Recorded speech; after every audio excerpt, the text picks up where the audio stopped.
Park. Tarjay and Leatherlips are the ones that sided with the Americans versus the... Speak up. You guys speak up. Like my voice. Okay. So, from what am I understanding, we have Roundhead. Yeah. And we have Leatherlips. We think that they were brothers, and Leatherlips and Tarjay sided with the Americans, while Roundhead and starts with the T. Tecumseh sided with the British to keep fighting. I don't got much. Okay. I work in the clinic. Keep going. We got this. And then okay, I'll go. Witchcraft accusations? Yeah. So the story goes that Tecumseh and maybe it was called his brother, the prophet. They're the Shawnees that were from this area. And the Wyandot's leaders, the three chiefs, were Tarjay, Roundhead, and Leatherlips. All three of those are from, you know what clan? Porcupine. Porcupine, very good. All right, so in 1794 there was a battle that caused us to have to sign a treaty. We're going to be going there tomorrow. Greenville. Fallen Timbers, good job. Oh, Fallen Timbers. All right. I was with you. Yeah. All of our chiefs that fought in that battle, except Tarjay, was killed in Fallen Timbers. So the next year, 1795, we had to sign a treaty with the U.S. government. We signed that treaty at Greenville, so it's called the Treaty of Greenville. And we said we wouldn't be fighting against the American people anymore. And we gave up 2/3 of our land. We gave up just a lot of our rights that we had, but we said that we're going to do this to keep our people safe, and we believed that the U.S. government was going to keep their side of the deal. So Tarjay and Leatherlips, they were they kept their word.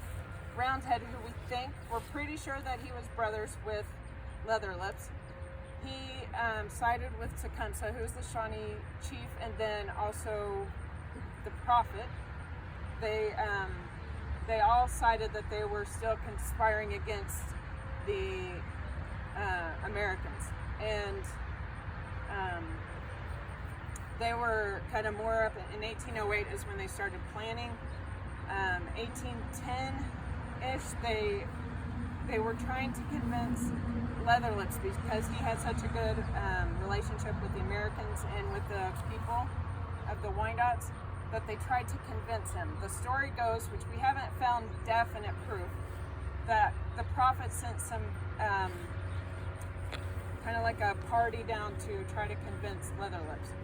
Leatherlips said, no, I'm keeping my word, and it was siding with Tarjay also. Tarjay was very influential in the area.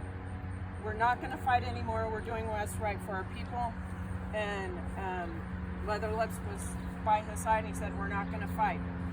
So this party that came down that they were supposed to be convincing Leatherlips, they started going back to tell him. On their way back to tell the prophet and Tecumseh, they got sick. And once they got back to the prophet, they just said, he's not going to side with us. He's staying with the Americans, and then they died. So the prophet knew that they weren't going to be able to convince Leatherlips. So he said that Leatherlips put a spell on these men and caused them to die. So he said he's a witch. That's the story, the kind of the legend. We don't know 100% that that's true. With Roundhead, who we're pretty sure they were brothers, we know for sure they were from the same clan. The story is kind of that Roundhead was the one that sent down the people to put Leatherlips on trial, but it's pretty highly unlikely that he was the one, because they were brothers. They were definitely from the same clan, and for somebody to bring up accusations to kill their own clan member is highly unlikely. But so Roundhead, the Wyandot up there, 1810, and Shawnee, or the Shawnee prophet, they said we're going to say that he did witchcraft. So they sent 6 warriors down to Leatherlips' house, and they said we're going to have a trial. So he put on his night clothes, ate his last dinner, went outside, and they said, okay, you're guilty. So I think they made him dig the hole, right? Am I right? They made him dig his own hole, and then he got down on his knees, and one of the warriors clubbed him, and he didn't quite die, so they all had to keep clubbing him until he died, fell into the hole, and then they buried him. So the reason why he was so significant here with more than just Wyandots is because he was such a good ally with the Americans. So he had a good relationship with both Wyandots and with the Americans. So that's why in this area the people wanted to memorialize him even after our people left in 1843.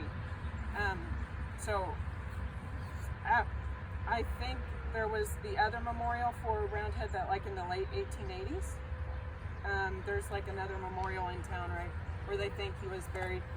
I think that was built in like 1880s, 1890s. It was a significant amount of time after we had already left. So he was highly favored between both sets of people. So that's why we wanted to come here today and let you guys hear a little bit more about Leatherlips. Are there any questions? And we have some local